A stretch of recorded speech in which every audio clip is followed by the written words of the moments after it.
This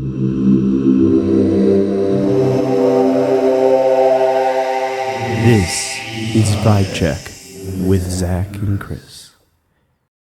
Welcome back to Vibe Check with Zach and Kris. This is our 6th episode. Episode 6. And we're impressed that you've made it this far. Thus far. Yes. Thus far. It's a long journey. The episodes are kind of long. And if you've actually listened to all of them, you are a trooper. Yeah, that's very brave. I've listened to all of them about twice. And we've, of course, recorded them. We have tried. We've tried to record them many, many times, and they're usually unsuccessful. And we're trying again, and we'll see how it goes. We keep promising video. This might happen. We're just resorting. It's a little game we play with ourselves. Yeah. So, speaking of little games we play with ourselves here, our topic today was going to be the kind of focusing on the collective consciousness and how humans have kind of been forced into the responsibility of caring about each other or facing the threat of public attack. We're in a weird time, right? We're in a weird time, and the reason why the show exists is because there's something weird going on. There's this virus, and then there's there's these weird riots and protests, and crazy world leaders and not crazy world leaders, and new chances to express ourselves, and new affinity groups, and I don't know. There's a lot going on. There's a lot of opportunities, but there's also a lot of opportunities for opportunists that might not have the well-being of everybody as the number one priority. Yeah, so it's a crisis, as we talked about before. We're in a crisis time and an opportunity time for us to reach our own souls, express ourselves, and be able to be at peace with ourselves, use our imagination, and forge new worlds. And it's a hard time to do this because it's such a crisis. But precisely because of that, it's our chance to hold firm. If we hold firm now, we can do so in the future. But we talked about some of the obstacles to that. One is our own fear. Yeah. Another is our own conditioning to suppress our imagination. But the one we're trying to get to now is actually just the overall collective atmosphere, the atmosphere that we feel that makes us scared. And it's not just about other people being negative or positive. It's just what it is in the air that causes us to be a certain way or another. So one thing I like to talk about is just to sort of put the concept down on the table. Yeah. Is reading the room. Mm-hmm. So, when people use that expression, read the room, it's like, oh, I was going to go say this, but everyone's feeling down or everyone's feeling up, and you can, apparently we can all tell somehow. Yeah. Right? And you've been in situations where the quality and level of your expression changes depending on how hyped people are for a show, for example, right? So how's that? How do you experience that? I mean, an easy example of it would be an opening band that is really good, and then the next band gets to use the energy that they just gave to the crowd in their own show, because when it comes to performing like that, the energy you get from the crowd is going to determine how good your performance is too. If everyone's just standing around not interested in your music, you're not going to put on as good of a performance as you might have if the crowd was feeding you every time you ended a song and was like, yeah, that's great, give us more, we need that, that's what we want. And so being backed by your fellow man is a very positive thing. And one thing is going into a show, you have to kind of read the room and see how everyone's feeling, but you also, as the performer, as somebody who's trying to create something, and especially because it's in the emotional spectrum that you're trying to create something, you try to take control of the room, really. Mm-hmm. You read it, but then even your read of the room doesn't matter as much as what you're about to put out into the room. So there's a dynamic between the two, between what the energy that's already there and what you are about to put into it and what people are accepting of. It's like what you're battling. Like coming out of COVID, the shows are going to be so good because all these people are going to have all this unexpressed energy from sitting around and thinking about all these things, and they just want to get it out by, kinetic fashion. Because, I mean, that's why people do dance. It's to get out their emotions, but physically instead of verbally. And you would say that like that need to get something out to be is also an expression, when it's positive, of being open to anything. And being open to whatever experience you want to get them to go through. And that's experienced not just through the actual music or movement, but there's also like some sort of emotive connection that you can just viscerally feel. Yeah. Right? And I think what you're talking about with the audience and them being hyped up beforehand is that they're in a process of just becoming more open. And being open creates an environment of security for you to be open in yourself. Because otherwise, you can't. Like, why does the musician need that? Why do we talk about how important live performances are?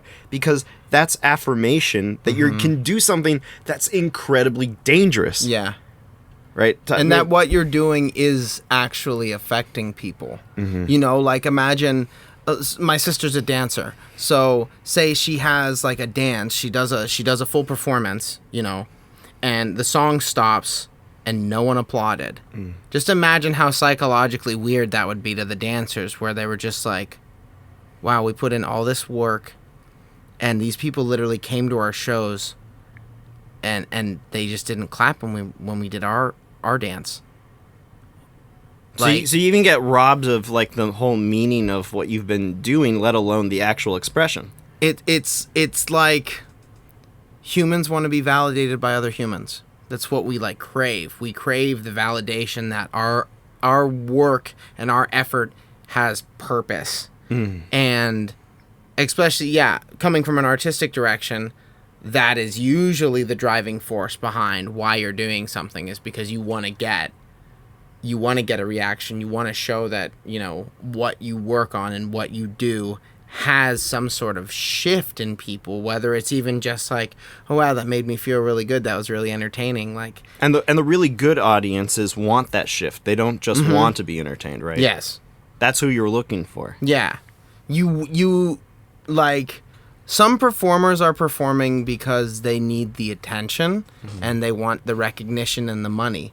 And some performers say, one of the reasons I started performing and doing rock music was because I heard I'm Not Okay by My Chemical Romance, and it was extremely emotional, and it was on the radio, and it's just like an extremely emotional song, because it just feels real. It really feels real from his delivery, and it hit me in a level where it was like, okay, these emotions aren't like foreign to other people. This is a thing, like...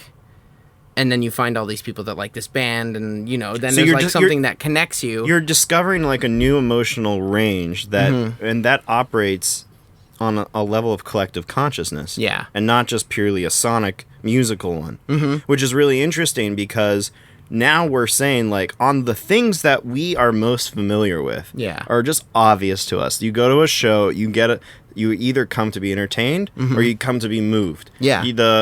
The performer comes to bear their soul, or they come to make money. Yeah. And like there's an actual qualitative difference between those two things, and it's not controversial that one can be one or the other, the other can be one or the other, and they feed off of that energy. Everyone knows that there's a good show and then there's a bad show. Yeah. And the reason I'm talking about this is because I want to make a wider analogy to society itself, which is that we're all in, like, the show doesn't stop when the music stops. Yeah. Yeah.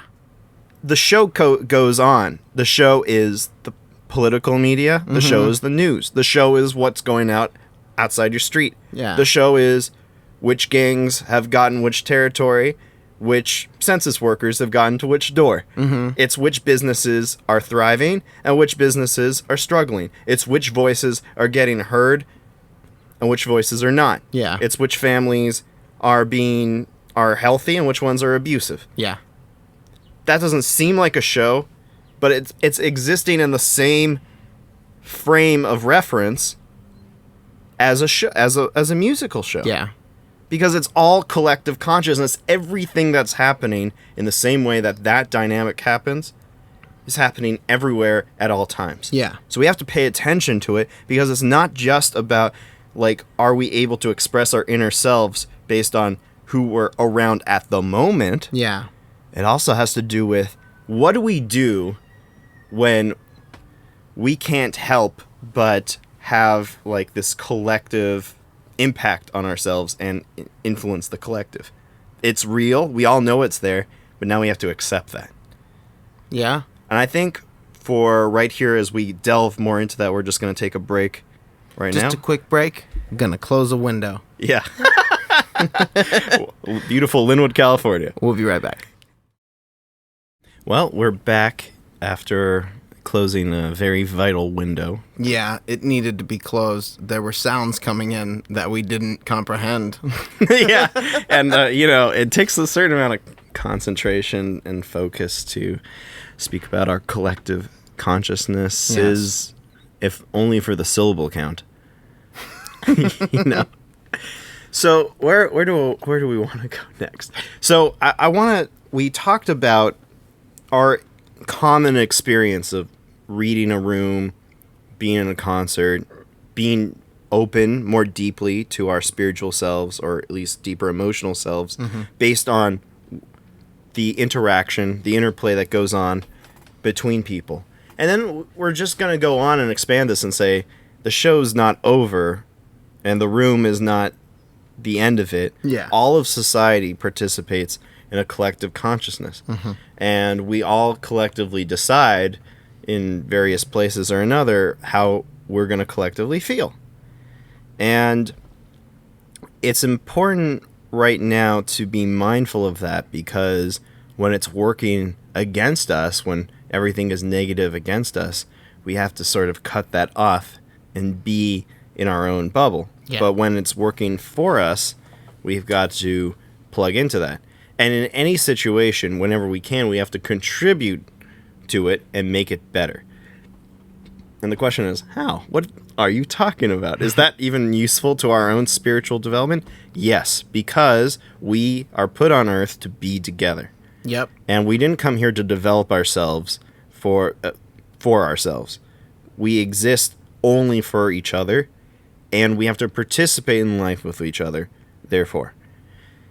What comes next in all of this is, you might notice that we, alongside the virus and what we were talking about, we're kind of going back and forth between having this euphoria of, oh, wow, maybe it turns out people's lives matter, Black Lives Matter, maybe we should care about each other, maybe we should overthrow these dictators in various countries in the world. And we're going, sometimes there's a wave of, let's crush the people, let's like attack the people who are different than us, let's support the dictator, let's attack people who are different than us. Yeah. It goes back. It seems like they're two separate tracks, but it really kind of sometimes feels like there's a football that's being moved one direction or the other. Yeah. And so, like, it's weird because that football is being moved really fast, and there's no country in the world that's not playing this game anymore. Yeah. It used to be that things were kind of divided, like maybe 1,000 years ago. Whatever was going on in China was not going on in France, was not going on in Nigeria, let's say. Like, those are very different worlds. Yes. I mean, they might be related, but you could feel that they're different. Yeah. Now, it's not so clear that Russia feels that much more different than Turkey, than Zimbabwe, than here. There's a lot of the world just emotionally becoming one room. Yeah. And that process is happening not just because of air travel and a more common language, English, but because there's a revolution in literacy, in media connection that we call the internet. Yeah. And every time we have a revolution of media, there is this massive football that gets thrown around because new people are empowered and are new dogs in a new fight for power between people. So let's take this back. I was thinking of the Protestant Reformation. That happened when, at first, we talked about how the church sort of holds everything back from the people for their spirituality. The people just follow what the church says. The priests just sort of tell people what to do these many Hail Marys, go back to working your fields, you peasant. And then, like, you'll get salvation. Just trust us. Yeah. And the reason why, like, we were okay with that is, like, there's no way we know any better. Like, because everyone who disobeys the church, they just go around doing crimes all the time. Yeah. Like, that's what we, like, you see, like, medieval woodcuts of, like, debauchery or whatever. Yeah. Like, that was the alternative. Yeah. Like that's what people were at. Like, and then what comes along in the 1500s is Gutenberg comes around and he can start printing things. Mm-hmm. And then many more people than just a handful have access to illuminated manuscripts. Everyone gets access. More people join the literate elite of knowing of getting books. And at first they're in Latin, but eventually people realize, well, what if we made these books in a language we all knew and not just the elite language of Latin? What if we put them in German? In fact, what if we put the Bible in German so that anybody can read it? And it's not in the hands of the priests. So all those people who actually were now able to read German and now wanted to have more than just someone else telling them about their path forward spiritually or religiously, they thought, well, what if we could read it ourselves? What could we do it ourselves? And the Catholic Church wasn't interested in giving anything up. Yeah.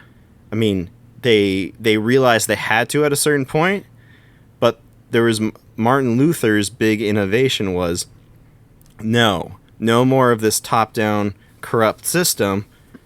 Everybody who is capable of this should have the ability to make the informed choice about their belief in Christ and religion. And this spread around anywhere the printing press became a big thing. That also spread around. But the problem was, right afterwards, is like some people took that, even Martin Luther, took that sometimes in very positive directions. Mm-hmm. Like he wrote very deep and beautiful treatises and people were really going with it. And sometimes they were very violent and like reactive ones that influenced a lot of people. And in the course of it, it was actually the bloodiest years in European history. Mm-hmm. The 30 Years' War, a fight between the Protestant kingdoms of Germany versus the Catholic ones. And it became a bigger and bigger war that like eventually encompassed all of Europe. And it was just like this massive, destructive sort of battle that eventually culminated, like, as more and more people could read and more people fought against the control of the church and wanted to have power in their own hands, or the church realized they needed to make concessions on that front. Yeah. You eventually get to the point where people just start throwing off religion altogether. Mm-hmm. And that's when you get the French Revolution a couple centuries later. That's when, instead of just books being around, at that point, you've got pamphlets. Yeah. And when the pamphlets start hitting around, then that's when all the big revolutions happen. The one in 1848, for example, the one that this moment is compared to, swept across Europe to free people from monarchy itself. Because now more and more people had the ability to participate in politics, in life, in the actual expression of themselves in the world and not just in their own homes. Yeah. So that's what, that's been happening for the more recent aspect of civilization and will always happen. The more people are empowered to be participatory in a society. And every time that happens, not only are you going to get more people to participate and more people to be involved and want to take power away from the 5-10 people who have it. Yeah. But there's also going to be a hell of a lot of turmoil. Yeah. There's going to be a lot of turmoil because people will jump onto half information, misinformation. They're going to start investing in things they shouldn't. They're going to start fighting wars that maybe are ill-advised or well-advised. There's going to be chaos everywhere because everyone's going to start like forming their own theories of how things work. And they're going to glom onto one charismatic leader or another, and some people just aren't going to pay attention at all until suddenly it's too late. They're getting swept up in some sort of war. Yeah. And television and radio in the late 1800s, early 1900s, then you start getting into the big world wars. Mm-hmm. And then television starts showing up in the 1940s. And then these every time a new medium gets introduced, more people are involved in the collective decision making of what goes on. They get inspired by what they see on TV in the civil rights marches, and those same civil rights marches who are newly educated that didn't have that before when they were slaves. You know, Martin Luther King was incredibly literate. And there's a reason his name is Martin Luther. Yeah. He's bringing this literacy and power to the people. So there's this constant like new evolution that happens in every media technology that's given. Yeah.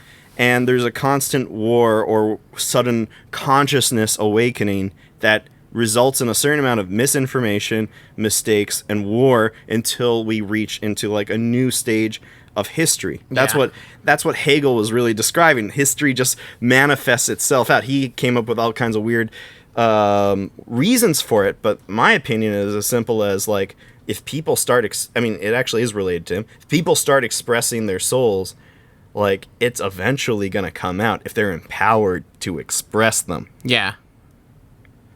And so what are we doing now? We're trying to regain that power of expression and self-empowerment to the people, because for too long there's been that divide, there's been that gap. That gap's been created again as it repeats over and over in history, and now we've got people doing the same thing where it's like, well, like you were talking about how they kept the Bible from the people. Mm-hmm. Now the power is not in the church as much as it's just the financial system. It's the money. Mm-hmm. And so they keep the money from the people.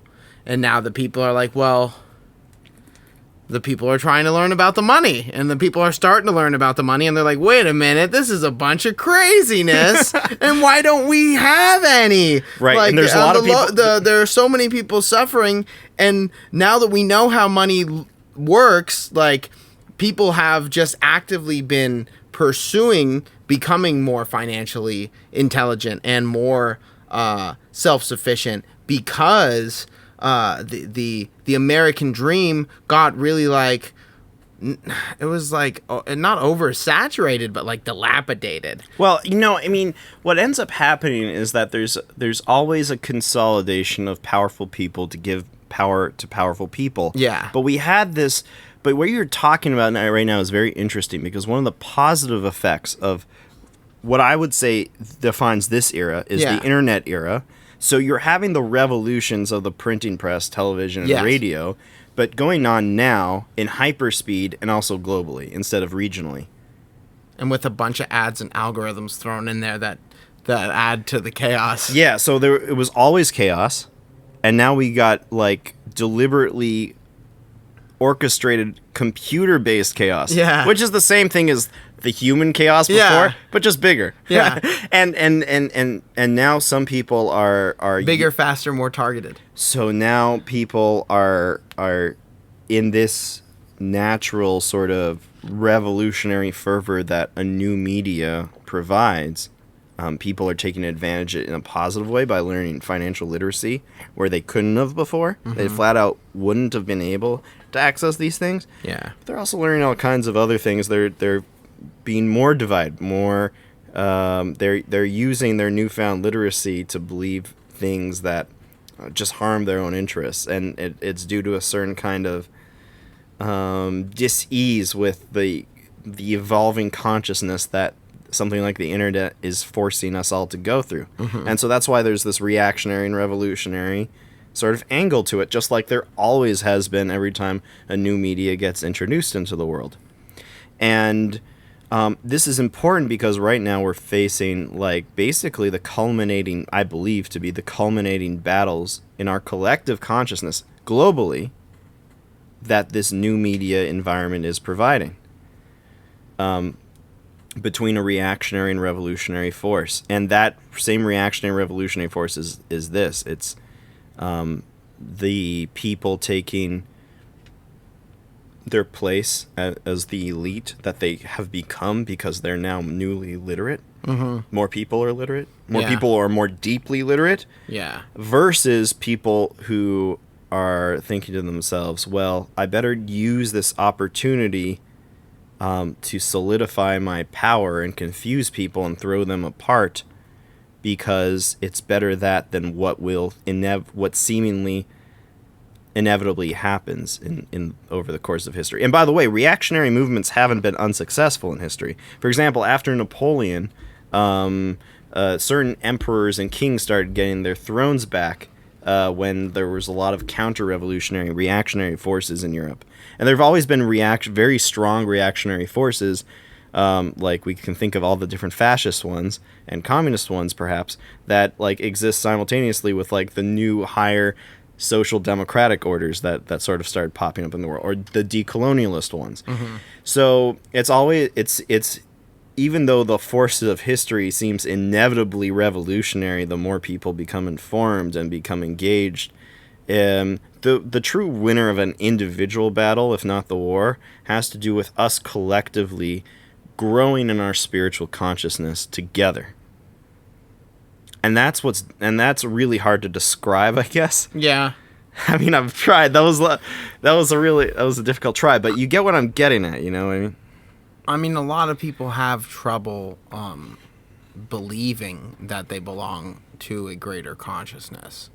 And I think that's what holds a lot of people back from exploring more spiritual aspects of their mind and their understanding of reality, because if you look at it from the purely scientific human perspective, it's all just you alone in your head all the time. Yeah. And that's a really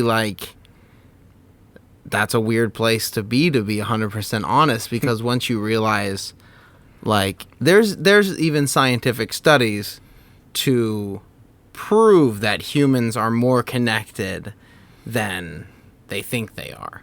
Like, where I don't know if we talked about it on a different show or not, but just where they showed a bunch of faces that were superimposed into this photo to a controlled group of people, and they could only point out about maybe 6 or 7 of the faces that were in the picture because they're so morphed into each other. And then in a completely different country, I'm pretty sure, they did a television screening that showed the picture and showed all of the faces that were in the photo. And then when they redid the control group in that same place that hadn't even seen that television broadcast, these new people that were being tested could point out more faces more naturally, because there is a specifically controlled group that saw the information and sent it to, like the cloud, the human thought cloud, whatever that grid is that the thoughts exist on. And another and you can look that up, guys. Yeah. And there's another aspect where people will patent the same product or come up with the same answer to an equation that everyone was working on the same day. Wow. Because as soon as one of the scientist is working on an equation, and then they solve it, the other scientists that were working on the equation were like, oh, now I get it. And then they get it. And it's like they all go to claim it at the same time. And that's happened multiple times in history, even with just inventions and stuff. So humans are connected. Yeah. And once you understand that, once the individual comprehends that they're connected to this human grid, it forces a little more responsibility onto you. And that's why I can understand why some people would turn it away, because some people don't want that kind of responsibility. It's a scary thing to understand that you matter. Yes. That's the scary thing. Yes. Because when you have to come to terms with the idea that what you say, what you do on the internet, what you do in real life matters, not just for the immediate environment or your own head, but actually the entire world in some sort of way. Yeah. That either you contribute with your deeper spiritual self, or you don't contribute it with that. When you kind of understand that you matter, everything that you thought you knew about yourself sort of changes very dramatically, and you become you become responsible. You become empowered, but that empowerment that we're really talking about, which is the elitization of an even broader swath of society, brings, like, people aren't, like, even though the technology is at a certain point, our humanity is not ready to take on the implications of that. Our actual intellectual and spiritual and cultural world are as important as our literal physical labor to the outside world. And that's that's a huge adjustment, and it's going to overwhelm us necessarily. It's going to make that this massive sort of redoing of 1848 or the Protestant Reformation that's going on right now. That's changing all of society as we know it, because we're now all having skin in the game. It's going to be really scary, and it's going to move us in directions that are going to be forward and backward, but ultimately speaking, we contribute to it, and we can cut ourselves off when we need to, and if we're conscious of that, and we can engage in it with the best of ourselves. We can use our imagination, we can use our prophetic ability, we can take back what's ours that was denied to us, which is our ability to create our own world. Create a shared world of something higher that comes from a higher place, that comes from our souls. We have this moment where we can take that and bring it into the world, and it's going to matter. It's going to really matter to more than just your personal happiness that you do this. We're in a point in the world where everybody's an elite now, and so everyone has to take on the responsibilities, and they have the privileges to make their own world. That's where we are right now. We all have, especially with the amount of expression you can have through the media devices that we can, we're filming something, we're recording something, we're putting our voices out there, getting our opinions heard, and trying to connect with the greater community in order to spread, like, an awareness. And that's something that everyone can do. Even us. Even us. And it's something that is important and should be done. And it's not something that, we all need to be creating content because we need to monetize our opinions. No, we need to create content so that we can kind of, like, know where everybody stands, because the more that we are honest with our communication with each other and let each other know how we're actually feeling and what we're thinking, and, like, even just letting each other know our paths so it's easier to understand each other's psychology, like, that's what's going to make us grow as a whole, as a species. And people don't see how their individual participation in that is important. It used to be, like, amongst the nobility of society or the elites, like, you'd find sometimes that some of them would be very decent. But what they would be motivated by, which is the really interesting part, is that they would all be understanding of their privilege and also their role as caretaker of society.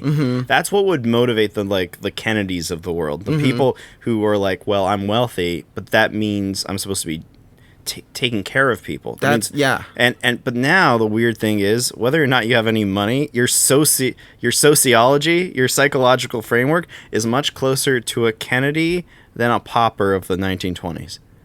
That you're much closer to the elite of this world in your minds and in your ability to read and your cultural understanding than you are of someone who's not like that. And we can learn from the good nobility of the world to see that, actually we're taking care of each other, and that we have a responsibility and we have the power to do these things. And part of that power, and this is what I was kind of wanting to turn to at the very beginning, is that our ability to express ourselves, to have this deep piece of the soul, to have this imaginative and prophetic ability and create our own worlds, not only does it matter about who we surround ourselves with and who we're around and the kind of way we're plugged into the collective consciousness, we also can make choices about who gets amplified and who gets sort of shuttered down. There's a lot of voices in this world, in this new media war between those who don't want this upcoming revolution of consciousness because they can't move past certain things in themselves, and those who really want to, or maybe can't do it all the way. Who knows? Some people are choosing to like still amplify the voices of the world that are kind of dead inside. Yeah. And I won't name any podcasts, but there are certain podcasts out there that are enjoyable, and I love listening to them. Yeah. But you know that, like, at the end of the day, you're sort of you keep the illusion of what you listen to and what you do doesn't particularly matter. Yeah. When you have that sense of urgency, you might choose different things. And that's just not just us. I mean, God willing, we'll be worthy of that. But, like, there are a lot of ways of looking at things, newspapers that you're reading, television shows that you're watching, books that you're reading, internet sites you're visiting, algorithms you're participating in. Yeah. All of these things are, like, they're not just amusements anymore because you matter. Yeah. And you also, what matters is the challenge that you're inevitably going to go through when you have to break through certain aspects of yourselves. Certain kinds of media that doesn't challenge you or doesn't really mean anything, they're not going to make you feel... You're not going to be the audience member. You're not walking in there being the audience member saying, I want to be changed inside. A lot of religion out there, I mean, I'm kind of rebelling against this, right? I don't want to work at a traditional synagogue because they don't come in there really wanting to be changed. I'm trying to start my own synagogue because I want to just go in there day one with people who want to be changed. And not necessarily by me, but just in general. I think you're glaring at the sun. Oh, I know. Yeah, hold on. Let me put that. No, we can take a quick break real quick, our final break. Yeah. But yeah. do that. Finish your thought. Oh yeah. So yeah, no, the really good stuff challenges the way you think and becomes hard, and that's how you know. But you're willing to do that because you're willing to understand that we're all part of the elite and we're all taking responsibility now. Yeah. So yeah, well now we're gonna take a break, so I don't have to see my Kris suffer anymore. And then we can adjust this here, so there's not so much.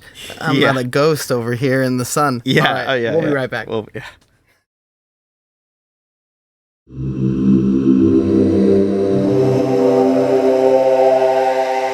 This is Vibe Check with Zach and Kris. All right, and this is the final segment of Vibe Check, episode 6. Yeah, we don't normally do 3 segments, but there's a special reason we're doing this. Obviously, you heard it. It was the sun in my eyes. But it's good because we needed to get to another point we wanted to bring up in this episode, which is, since we're talking about the collective consciousness, we actually want to talk about your participation in the collective consciousness. And how can they do that, Zach? Well, I think that everybody who's listening, if you've made it this far, I mean, like, as we've talked about before, that's incredible. I didn't realize anyone had the patience for this. But claps. I mean, little claps. I'm not going to clap for the mic, but little claps. Yeah, that's right. And I think at this point, we should be opening up to questions and comments. We'll read all of them unless they're really obviously spam. Yes. So you can simply comment on any of our YouTube videos, on our Facebook page, Vibe Check with Zach and Kris. You can even email us at vibecheck. What was our email? What is our email? Was it vibecheckzk? Isn't it vibecheckzk? I think it's vibecheckzk at gmail.com. That's right. And also leave a comment on Instagram, send an Instagram message. We read them. We'll read anything. We read as much as possible because it's good for you. Yeah. And if you give us more material to read, even if it's a little controversial, we might not necessarily talk about it. But guess what? It will influence the next episode. Oh, you bet. And so every episode from now on, not only will we, I believe, have video because we're going to have video for this one. Mm-hmm. But we're also going to feature a third segment where we answer questions, respond to comments. And if you don't have any of those, then we don't really have much of a third segment. That's sort of how it's going to work. Either you give us some extra topics to talk about, or we're going to continue to beg for them, going on our own little rants until you give us things to rant about that you're particularly fond of. Or even worse, I'm going to just tell people I know that I'm making up comments in their name, and we're going to respond to them. No, just kidding.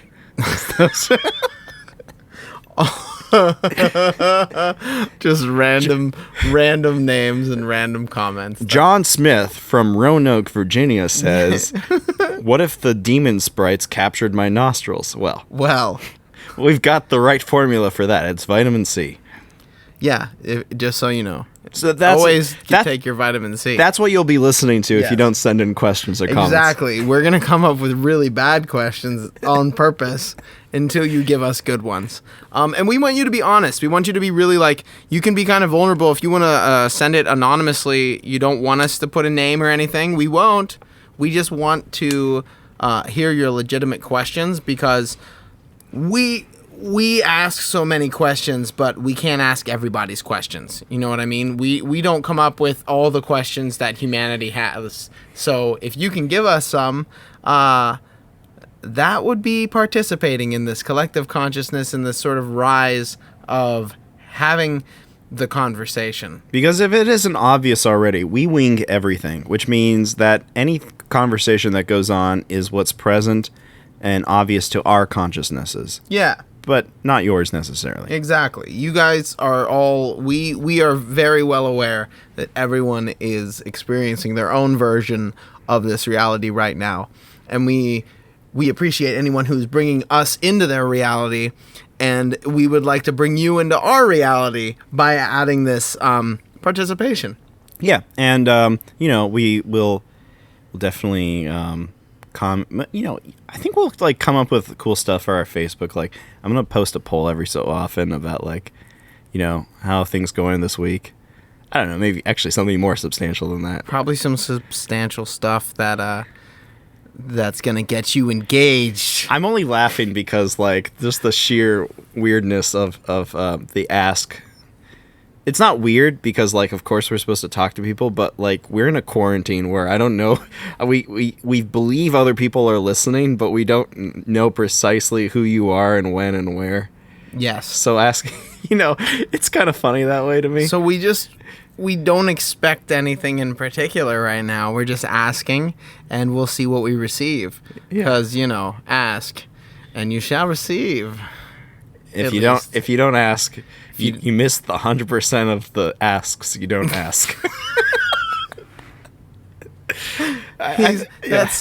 That's a quote to live by. Yeah, that's what we live by, I think.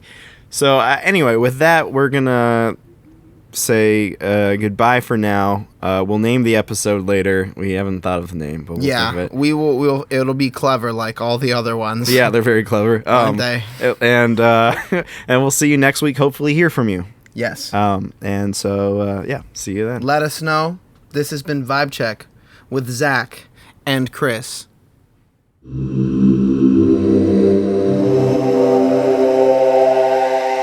This is Vibe Check with Zach and Kris.